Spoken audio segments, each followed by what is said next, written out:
ये होटल कम हॉस्पिटल ज़्यादा बन गया है। सुबह सुबह लाई ना संतरे केले, जैसे जाते हैं ना पेशेंट, घर का पेशेंट हॉस्पिटल अब में तुम होता है। खाते हो फ्रूट्स वगैरह तो लाना हाँ तो तो बनता सुबह सुबह पेशेंट हॉस्पिटल में होते, तो सुबह सुबह पहुंचते हैं केले फ्रूट लेके, है। जूस लेके। एक तो ये चाय जल्दी ले आते हैं। चाय पीने से ज़्यादा ना चाय का इंतजार ज़्यादा बढ़िया होता है, चाय बन रही है, चाय चाय आ बन रही रही है। है। ऐसे ही मंजिल से ज़्यादा रास्ता रास्ते का। ज़्यादा इंटरेस्टिंग होता है। तो वही कहानी की चाय, अब ये खत्म है ये तो, मतलब कि अब चाय पियोगे कबार खत्म। चाय बोला है आ रही है। बन रही है धीरे धीरे। एक दो बार पूछ रहा है क्या हुआ, चाय का आई क्यों नहीं। तो वो देखा नहीं तूने कि चाय की दुकानों पे क्या होता है? हम्म।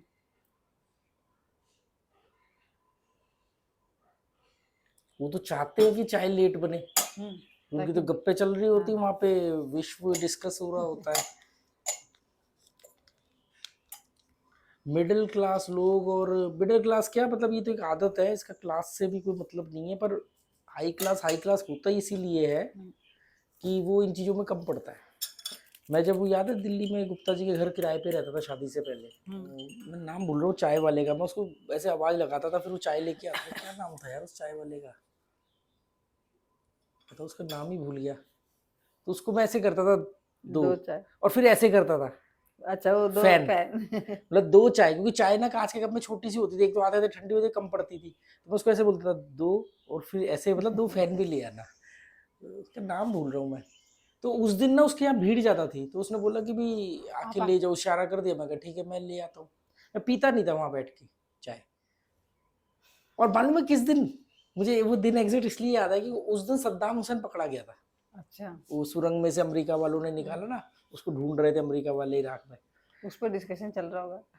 मैं कह रहा हूँ यार, गुप्ता आंटी को गलत फहमी हुई है या किसी और की बात कर रही है, क्योंकि वो वहां पे अखबार लेकर के वहां पे उसके जैसे और 4-6 लोग बैठे हैं और बात कर रहा है कि नहीं नहीं ये असली सद्दाम हुसैन नहीं है, नकली सद्दाम हुसैन पकड़ा है, उसके तो 7 रूप है, और अमेरिका को उसने धोखा दे दिया, ये नकली को पकड़ा। मैंने कहा यार, अपनी प्रॉब्लम छोड़ के।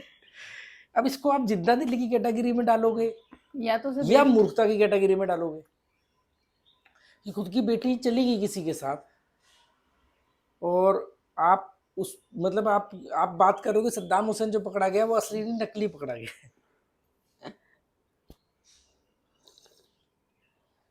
ये तो एक उदाहरण है। ऐसे तो। वर्ल्ड कप जब होता है या क्रिकेट मैच होता है, आईपीएल मैच होता है, चलो जिसका पैसा लगा है, जो सट्टेबाजी कर रहा है, उसका तो फिर भी गंभीरता से समझ में आता है। हिंदुस्तान में क्रिकेट ने बर्बाद कर दिया हिंदुस्तान को। 2-3 चीजें हैं मुख्य रूप से जिन्होंने जिन्होंने हिंदुस्तान को बर्बाद कर दिया, कर रहे और हैं। कर रहे हैं बहुत तेजी से। अब तू मुझे बता, 365 people who change the world में सचिन का नाम क्या कर रहा है? सचिन तेंदुलकर ने ऐसा क्या किया कि दुनिया बदल गई? दुनिया तो नहीं बदली, सही बात है। वो खुद अरबपति बन गया, क्रिकेट के अंदर भारत का थोड़ा सा नाम हो गया, पर इसे दुनिया कैसे चेंज हो गई? भाई हम कह सकते हैं कि भी न्यूटन ने ग्रेविटी दी, ग्रेविटी खोजी, ग्रेविटी तो खोजी। पहले से भी थी। हाँ। एडिसन ने बल्ब खोजा, तो हम यूज कर रहे हैं लाइट। राइट ब्रदर्स ने प्लेन बनाया, हेनरी फोर्ड ने कार बनाई। तो भाई एक रेवोल्यूशन आया।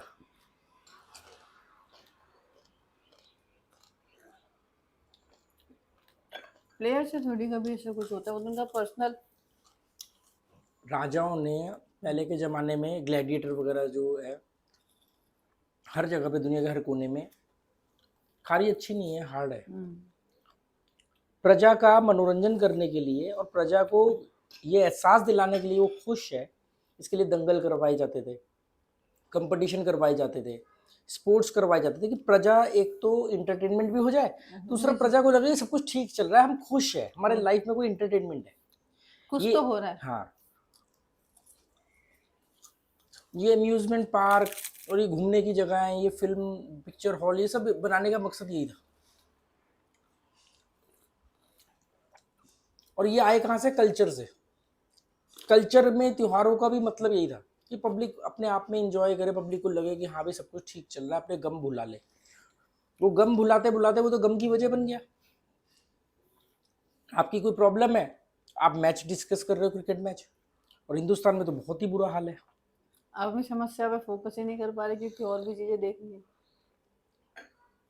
समस्या पे फोकस नहीं कर पा रहे, ये भी एक प्रॉब्लम है। प्रॉब्लम ये है कि ये एक समस्या कि भारत वर्ल्ड कप क्यों नहीं जीता, या भारत कैसे जीतेगा, या कौन सी टीम टॉप 10 में है, या ये चीजें इंसान का मुद्दा कैसे हो सकता है। मतलब आप बड़े हल्के इंसान हो। फिर मैं बोलता हूँ हमेशा कि जीवन को हल्के में जियो, पर जिंदगी को हल्के में मत लेना। मैं जिंदगी को बहुत हल्के के तौर पे जीता हूँ, पर जिंदगी को हल्के में नहीं लेता। जरा सा मैंने हल्के में लिया और देख ले, मैं 3 दिन से बीमार पड़ा हूँ। अगर मैं जिंदगी को हल्के में नहीं लेता, मैं इंडिया आता ही नहीं।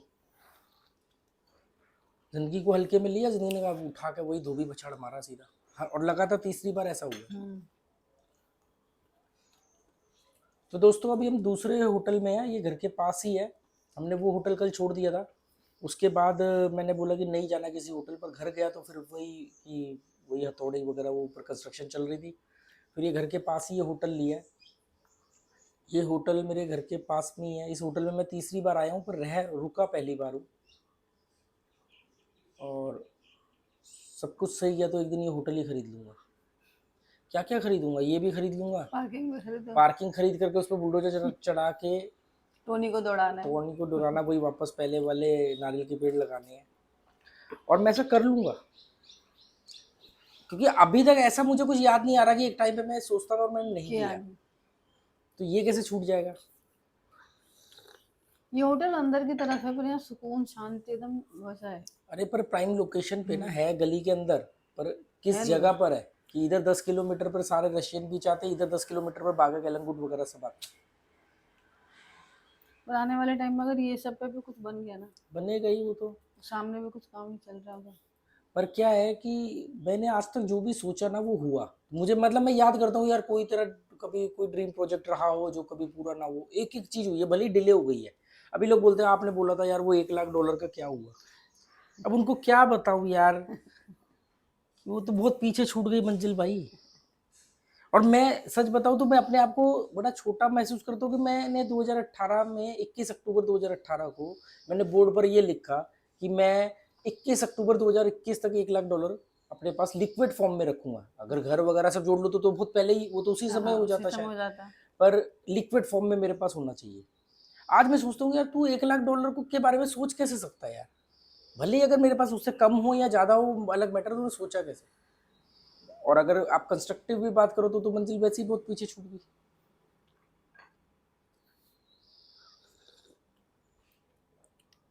थोड़ा डिले हुआ वो, 2 साल डिले हुआ वो, क्योंकि आसपास छोटे लोगों की कंपनी है ना। और 2018 में जो हालत चल रही है उस हिसाब से $1 लाख डिसाइड किया था। 2018 में अगर मैं बोलता कि 10,000 होने चाहिए तो भी शायद लगता कि यार ये तो अलग है। हमने 2018 में तो काम बिजनेस सब बंद किया था। 17 में किया था, सितंबर में। 17 में सितंबर में बिजनेस बंद किया था। 21 या 22 सितंबर को हुआ था ना, नवरात्रों के पहले दिन ही तो वो चेक देके गया था। वो जो तुम कपड़े वगैरह अपने दिखा रहे हो, जैकेट वगैरह, वो ब्लैक जैकेट, वो सब तभी तो लाए थे खरीद के। वो ब्लैक जैकेट, लोग बोलते जैकेट अच्छी लगे, मैंने उनको बोला वो 2017 में तो खरीदी सितंबर में जब किया था। और वो जो टी शर्ट है, वो जो एडिडास वाली हाफ वाली में पहन के मैंने लाइव में गया, उसमें वो तो 15 की है, जब जिम गया था तब खरीदी थी। कोई मानेगा कि ये आदमी 2015 के कपड़े पहनता है। और वो उसका घिसा हुआ लोगो था तो जो मैंने दिखा दिया कि हाँ। और कोई माने ना माने उससे क्या फर्क पड़ता है, हमें मालूम है ना हम क्या है।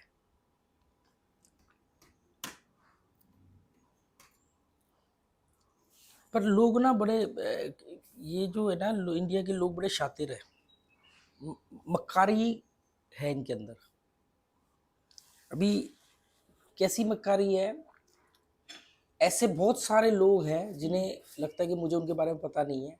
वो हमारे वीडियो देख रहे 2-2 साल से, 2-2 साल से हमारे वीडियो देख रहे हैं। कभी भी लाइक नहीं करेंगे, कभी भी कमेंट नहीं करेंगे, कभी भी इस बात का एहसास नहीं होगा कि हम तुम्हारे साथ जुड़े हुए हैं।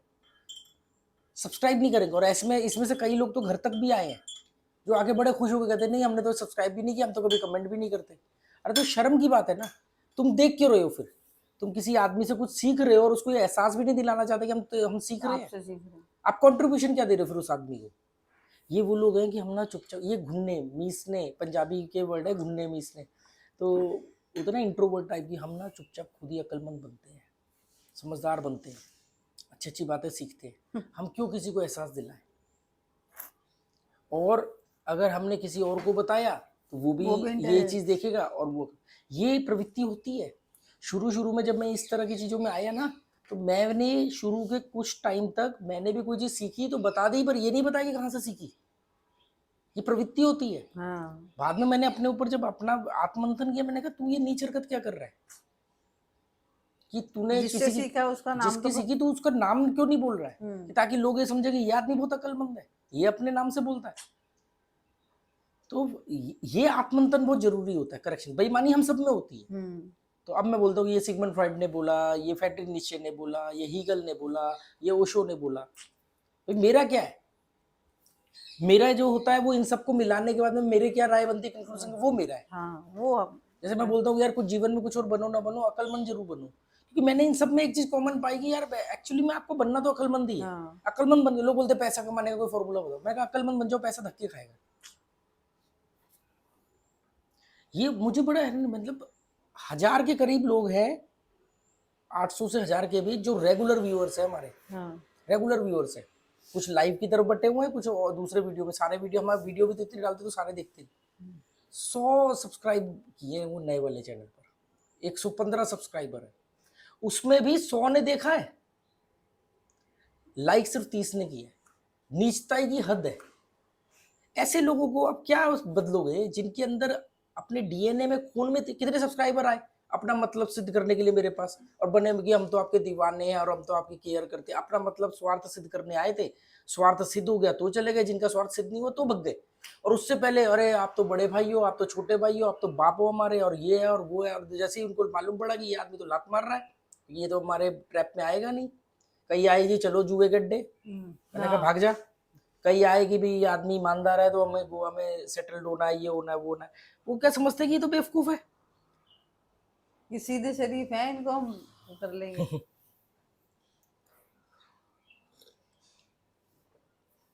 मैंने ना एक चीज बदलाव हुआ है मेरे अंदर 2 से 3 साल में, कि अगर कोई आदमी मेरे सामने बैठ करके मुझे बेवकूफ बनाता है या मुझे एहसास दिलाता है कि मैं, मतलब मुझे नहीं एहसास दिलाता, मतलब उसको ये फील होता है कि मैंने तो इसको ट्रैप में ले लिया, ले लिया, मैंने मैनिपुलेट शीशे कर में लिया। उतार लिया, मैं इसको बेवकूफ बना रहा हूँ, मैं उसको करेक्ट नहीं करता। बहुत साल पहले, 4-5 साल पहले मैं कहता था कि नहीं नहीं आप गलत हो, ये वो। अब मुझे मालूम है कि यार ये आदमी ना, इसको, इस आदमी ने जो मुझे कहानियां सुनाई है, जो अपनी प्रेजेंटेशन दे रहा है, तो ये मान रहा है कि मैं इसकी प्रेजेंटेशन में आ गया हूँ। तो मैं उसको बताता नहीं हूँ कि तू जो कर रहा है इसके पीछे, मैं चुप रहता हूँ। मैं कहता हूँ ठीक है यार, भाई इस आदमी के साथ जिसकी नीयत में खोटो से मैं क्या आर्ग्यूमेंट करूँ, क्या मैं उसको सुधारूँ? ये बदलेगा तो है नहीं, क्योंकि राय पहले बना के आया है कि मैं जाऊंगा ऐसे ऐसे करूंगा। उनको लगता है कि भाई कुछ गिफ्ट दे दो, कुछ खाने पीने की चीज दे दो, तो बिक जाएगा, ये तो बिक जाएगा। उन्हें मालूम नहीं कि उनकी जितनी सोच नहीं है उससे ज्यादा का पैसा तो मैं महीने का लात मारता हूँ। अभी एक आदमी ने कमेंट किया कि मैं आपकी बात से 50% सहमत हूँ। वो आदमी का भी कमेंट पहली बार पढ़ा है मैंने, अच्छा। और मैं काफी टाइम से, अभी कुछ महीनों से देख रहा हूँ। महीनों से देख रहे हो, कमेंट आज कर रहे हो आप। अकेले ही बनोगे, दुनिया चला लोगे अकेले? तो ईसा मसीह और बुद्ध भी नहीं चला पाए दुनिया। वो कह रहे जी वो आपकी ना पैसों को आप बोलते हो लात मारो, तो उससे मैं सहमत हूँ, पैसे की इज्जत करनी चाहिए। अब मैंने उसको रिप्लाई किया, मैं कहा पैसे में जान होती है? जब पैसे में जान ही नहीं होती है तो उसकी इज्जत बेइज्जती का मतलब क्या है? आप पैसे पे थूक दो या पैसे की पूजा कर लो, उसकी दोनों कीमत से ही पैसे को कोई फर्क नहीं पड़ना, क्योंकि पैसा एक बेजान है, वो करेंसी है, वो प्रिंटिंग प्रेस में छपा है, वो पेड़ काट के वो कागज बना है, प्रिंटिंग प्रेस में छपा है। अब उस पर आप थूको या आप उसकी पूजा करो, इससे आपको कोई फर्क नहीं पड़ना। हाँ आप सिजनोफ्रेनिया के शिकार हो, आपका मेंटल लेवल पर फर्क पड़ सकता है, पर जैसे ही आप पूजा करोगे आप मनी सेंटर हो जाओगे, आप पैसे के बारे में सोचोगे, आप पैसों से डरोगे, आप पैसे पे थूकोगे, पैसे को लात मारोगे, आपके नजर में पैसा की कोई कदर नहीं रहेगी, तो आपको पैसे का लेकर डर कम रहेगा। पर इसका मतलब ये नहीं कि आपने पैसे को थूका तो पैसा नाराज हो गया जी, मैं तो रूठ गया, अब मैं जा रहा हूँ इस आदमी से, ऐसा होगा? ऐसा होगा? मैं अपनी गाड़ी पे जा करके घूसा मार दूं तो गाड़ी रोने लग जाएगी, यार मैंने तो देखो जी इसका कितने टाइम से साथ दिया, इसने मेरे को घूसा मार दिया? ऐसा होगा? कुछ नहीं है, इमोशनल फूल लोग हैं।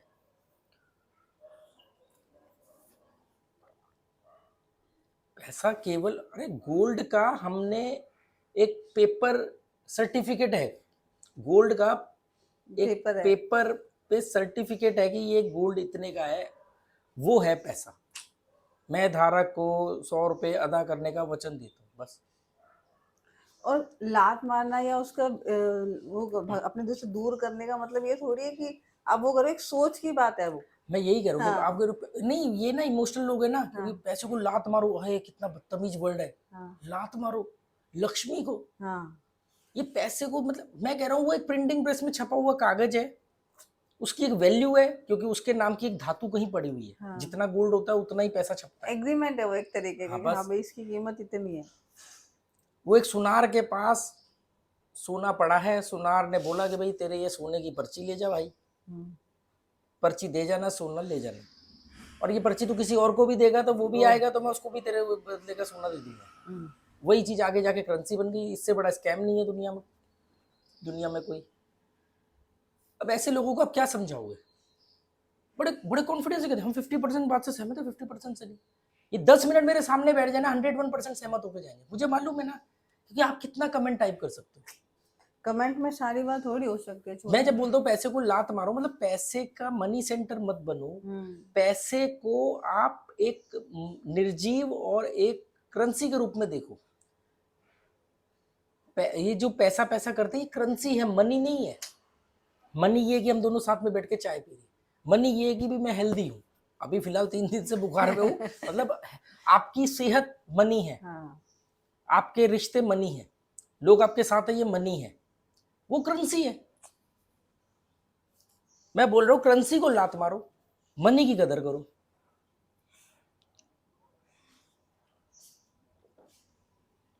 सोना मनी है, सोने की सर्टिफिकेट करेंसी है, हाँ उसी के ही तो वो है। क्योंकि हमें नहीं पता ना सोना कितना है, सर्टिफिकेट कितना है। हर देश की अदालत सरकारें कई बार करती ना कि सोने से ज्यादा का सर्टिफिकेट बना देती हैं, हाँ नतीजा जनता को भुगतना पड़ता है महंगाई के रूप में। कुछ तो ये भी कहते हैं कि अरे गरीबी आ रही है, ज्यादा नोट छाप ज्यादा लो। नोट छाप लो।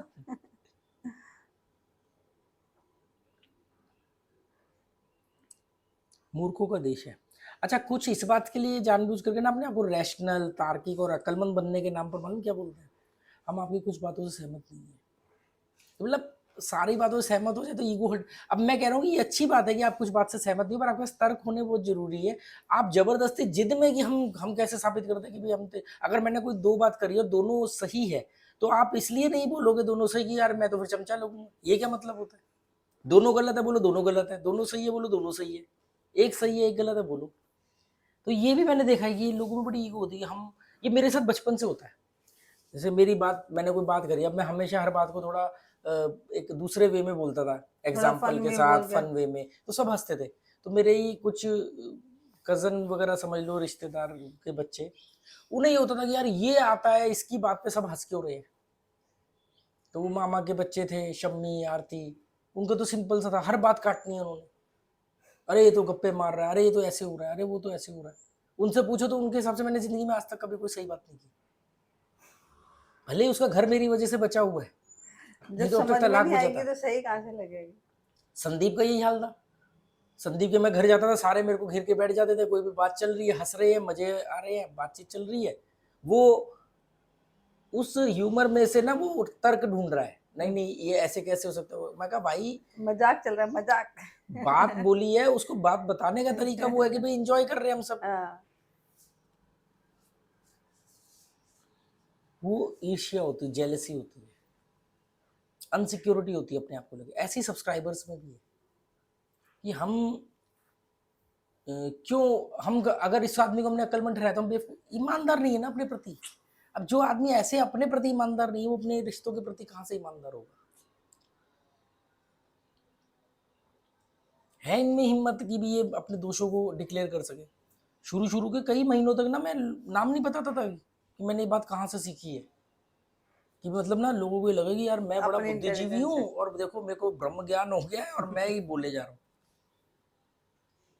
ये आता है, आपके अंदर दोष आते हैं, होते भी हैं, आपको उनके ऊपर बात करनी है, उसको। बहुत बड़ा हो पता है अपने ही दोस्त को समझ पाना। दूसरे के दोस्त को तो हर कोई समझ लेता है। वो कितने बुद्धिजीवी आए हमारे घर में, तुम्हारी बातें सुन के तो जो बात हाँ, तुम्हारे मुंह पे बोल के जा रहे थे। 2 महीने पहले जो बात मैंने उनको बोली वो भूल गए, अपना कुछ है नहीं। 2 महीने बाद वो मेरे घर पे आकर के वही बात मुझे बोल रही है, ऐसे सुनो। इस बीच में वो कितनी जगह वो बात बोल चुके होंगे कि वो भूल गए कि मतलब हमने कहाँ से जाना था ये। अरे यार वो नहीं था मेरा दोस्त पंजिम में जो रहता है, उसको मैंने कसिनो के बारे में कुछ बताया कि भी लास वेगस के अंदर कसिनो जो है वो एक नोरा सॉफ्टवेयर यूज करते हैं, और वो सॉफ्टवेयर से वो लोग मतलब इतना हाई फाई सॉफ्टवेयर है सिक्योरिटी का कि उनको सब फेस डिटेक्शन वगैरह सब कुछ है उसमें, और उससे वो लोग पता कर लेते हैं कौन सा गैम्बलर चीटिंग कर रहा है, ये गैम्बलर को दोबारा नहीं आने देना है, पता लग जाता है उसका सॉफ्टवेयर से सारा डाटा वगैरह सब, कैमरे भी हो, नोरा सॉफ्टवेयर। 3 4 5 महीने बाद या 6 महीने, मुझे एग्जैक्टली याद नहीं, मैं उससे मिला, वो मुझे कह रहा है ਉਹ ਤੁਹਾਨੂੰ पता नहीं है लास वेगस वाले जड़े हैगे है उन्होंने कोल ना एक बहुत खतरनाक सॉफ्टवेयर है। और मैंने उसको बोला था कि कभी कभी ना, मैंने वो डॉक्यूमेंट्री देखी थी नेशनल जियोग्राफिक पे, तो मैंने कहा वो कभी कभी एफबीआई वाले भी किसी टेररिस्ट या कोई भी ऐसी चीज को पकड़ने के लिए उनका उस सॉफ्टवेयर की हेल्प लेते हैं उनसे, मतलब कसिनो का इतना उनके पास हाई टेक सॉफ्टवेयर है। मैंने वो एक नेशनल जियोग्राफिक पे डॉक्यूमेंट्री में देखा था बहुत साल पहले। मुझे कहा तो पता नहीं है लास वेगस वाले को बड़ा खतरनाक सॉफ्टवेयर है नोरा, और वो एफबीआई वाले भी मदद मांगते हैं उन्होंने। अब वो इससे पहले कई चीजें मुझे बोल चुका था, मैं वैसे ही भरा बैठा, मैं कहा यार ये बात तो मैंने ही बोली थी। अच्छा हाँ नहीं तुसी बोली होनी है, पर मैं भी देखी सी डॉक्यूमेंट्री। मैंने कहा मालूम है अगर आपने डॉक्यूमेंट्री देखी होती ना तो आप इसका नाम सही लेते, क्योंकि मैंने इसका नाम गलत सुना था, मैंने गलत आपको बोला और आप भी गलत ही प्रोनाउंस कर रहे हो। उसका नाम नोरा है ही नहीं, उसका नाम नॉर्दर्न या ऐसा कुछ अलग नाम है, अलग मतलब नाम है। वो मैंने बाद में जब मैंने उसके बारे में और जाना ना कहीं में, तो उसका नाम उसका प्रोनाउंसिएशन मैं गलत बोल रहा था, उसने भी गलत सीखा। अगर उसने डॉक्यूमेंट्री सीखी देखी होती तो वो सही बोलता। करेक्ट बोलता है। ये अक्लमंद दिखने की जो होड़ है ना, इस चक्कर में लोग जानकारियां इकट्ठी कर रहे हैं, जनरल नॉलेज इकट्ठी कर रहे हैं। अगर किसी के बच्चे को 150 देशों की राजधानी का नाम पता है तो उससे क्या फर्क पड़ जाएगा? क्या फर्क पड़ जाएगा, सही बात।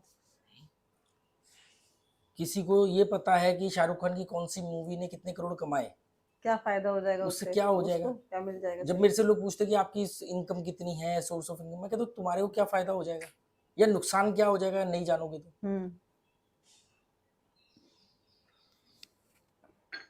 बस दिलचस्पी है। मेरे पास इतने बड़े बड़े धुरंधर लोग आए हैं, सुपर रिच भी आए हैं, मैंने आज तक कभी किसी से नहीं पूछा कि आपकी सैलरी कितनी है, आपकी बिजनेस का टर्नओवर कितना है, आपका आप प्रॉफिट कैसे कितना आए है, हो, कौन आप सी आए कंट्री कैसे हो, पैदल आए हो, घोड़े पे बैठ के आए हो, मुझे कोई लेना देना नहीं है। आप आए हो, आप मेरे सामने बैठे हो, हम जो बात कर रहे हैं वो इम्पोर्टेंट। जो चेयर पे कोई और बैठा था उसी चेयर पे आप बैठे हो, वहीं बैठे हो। पर लोगों को ना बेकार के सवालों में, जानकारियां इकट्ठी करने में, अरे हमें पता है ना उसकी मूवी ने 400 करोड़ कमाए हैं। अच्छा तुझे कितने मिल गए? तू तो तेरे तो हाथ पे कल भी कटोरा था और आज भी कटोरा है। हकीकत में डिस्कशन करना भी तो उन्हीं लोगों के बीच में जिनके पास ये। हम जब बोलते भाग गई, जैसे मेरे लिए लोग बोलते थे मैं घर छोड़ के भाग गया, तो मुझे बहुत सालों बाद लगा मैं भागा नहीं, मैंने घर छोड़ा। डिफरेंस है। तो जब हम बोलते ना उसकी बेटी भाग गई, तो भाग गई वर्ड कितना नेगेटिव वर्ड है, मतलब कैसे लगता किसी है कि चीज से भाग गई, किसी एक्चुअली में वो सही में भागी ना, क्योंकि आपने उसको कैद कर रखा था, वैचारिक कैद कर रखा था या फिजिकली कैद कर रखा था। इतने बजे नहीं जाना, ये नहीं करना, वो करना, और नाम देते हो उसको चिंता का। चिंता के नाम पे अपने आप को जस्टिफाई करते हैं, कायदे में ये नियंत्रण करना चाहते हैं अपने बच्चों पर।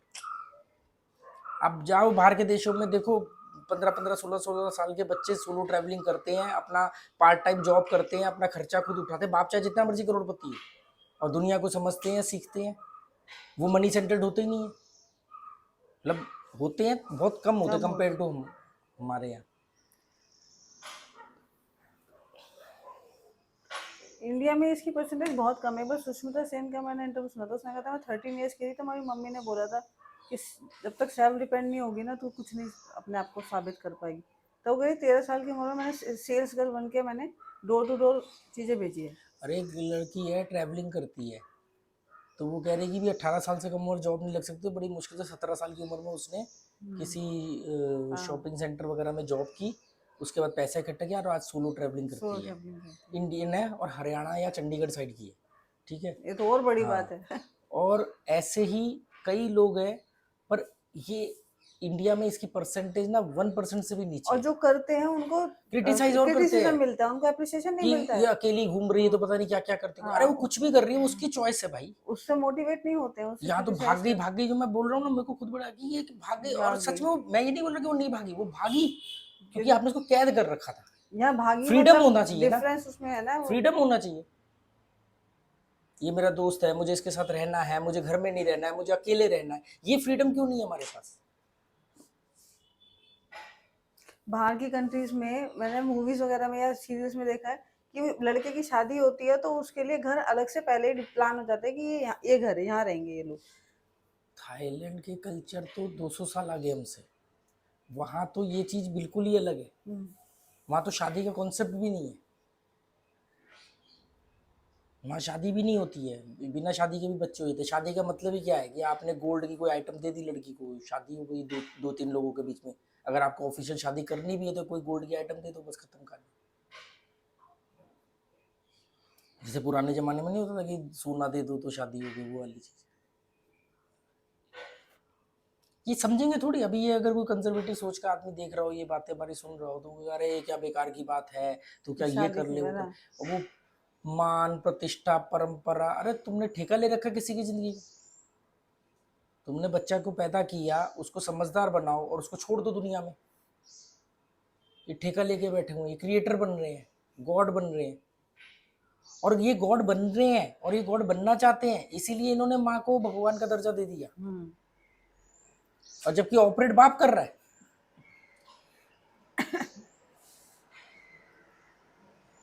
देख कमाल की बात है कि माँ को भगवान का दर्जा दे दिया और बाप माँ को पीट रहा है। तो मतलब अल्टीमेटली बाप भगवान को पीट रहा है।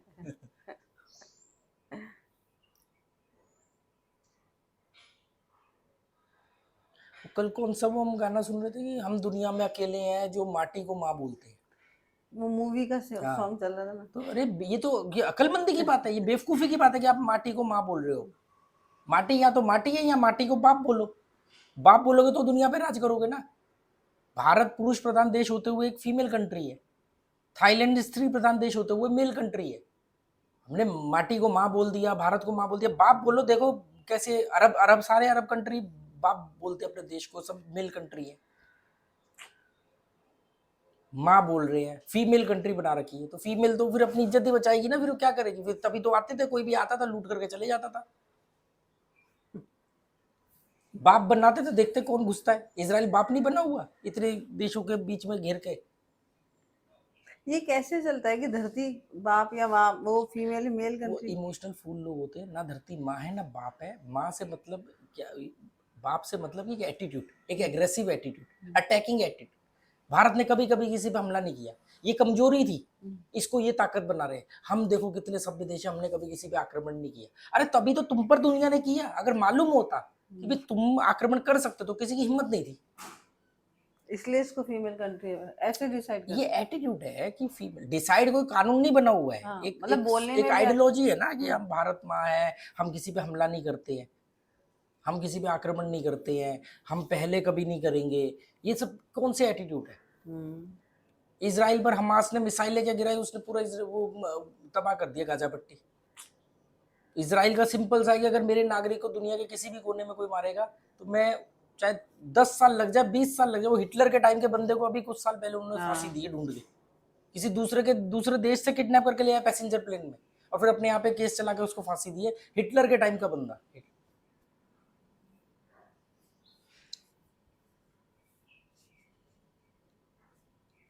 अमेरिका ने अपने देश को मां नहीं माना ना, तभी तो घुस के पाकिस्तान में निकाल के मारा ना उसको। हम बस बातें कर सकते थे। ये माँ या बाप से कोई मतलब ही नहीं, एक सोच है, एक आइडियोलॉजी है।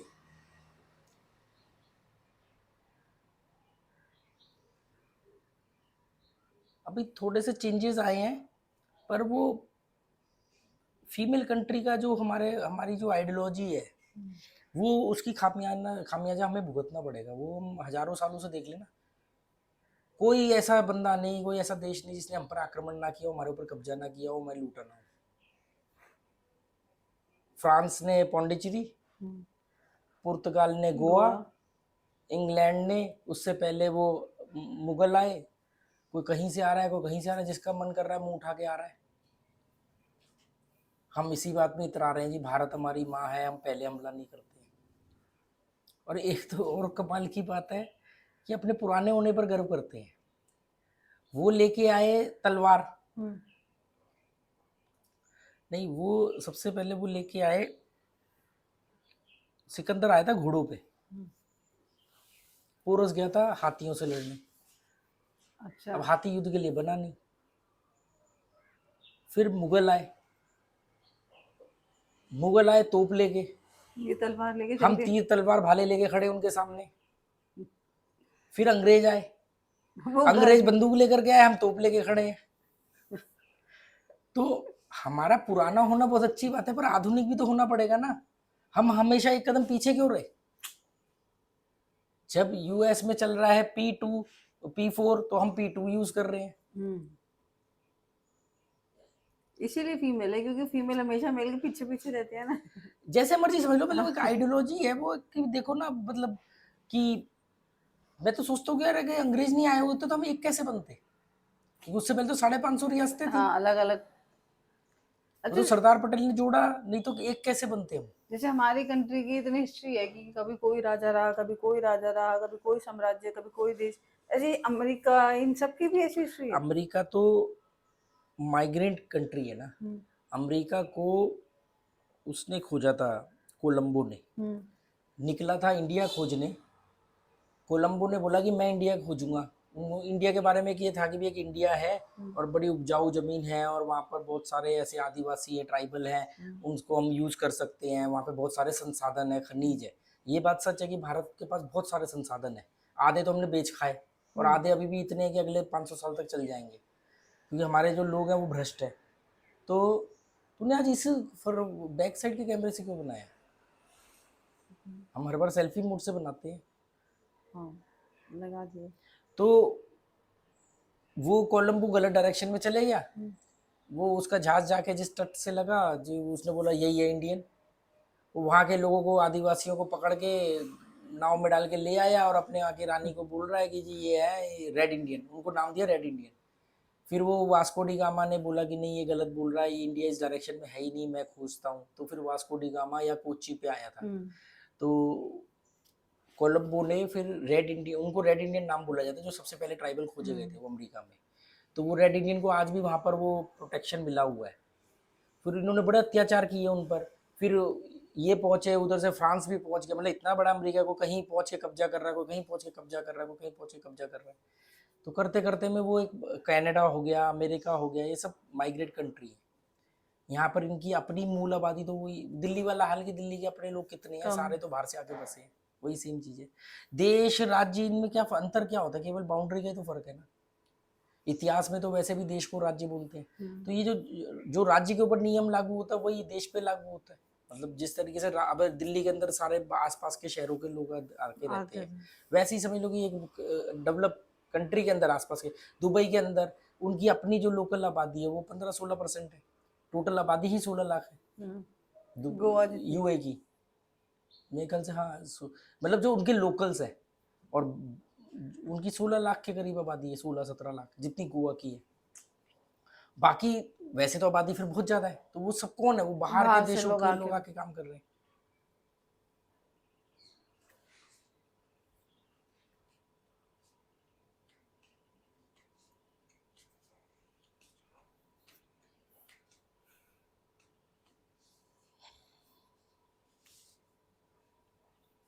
क्या करे, एक चाय और मंगानी पड़ेगी यार, चाय ठंडी हुई, खारी भी हार्ड है, धूप भी तेज हो गई है। ये सामने भी कुछ बन रहा है, कोई जगह नहीं पूरा छोड़ेंगे, सीमेंटेड सारा कर रहे हैं। ओपन जगह कहाँ छोड़ेंगे? फिर सब में तो पत्थर डाल दिए इन्होंने। इस घर के देखना चारों तरफ बाउंड्री में आग लगी हुई है, ऐसे क्यों? वो घास फूस जो किनारे पे नहीं, वो देख क्यारी सी बनी, उसमें वो सूखी घास जलाई होगी इन्होंने, क्योंकि इनका ये मानना है ना, वो घास जब जल जाती है सूखी वाली तो फिर उससे और जमीन अच्छी हो जाती है, तभी तो वो पराली जलाते हैं। आसान जुगाड़ है डिस्ट्रॉय करने का। बंद करो इसको यार। मैं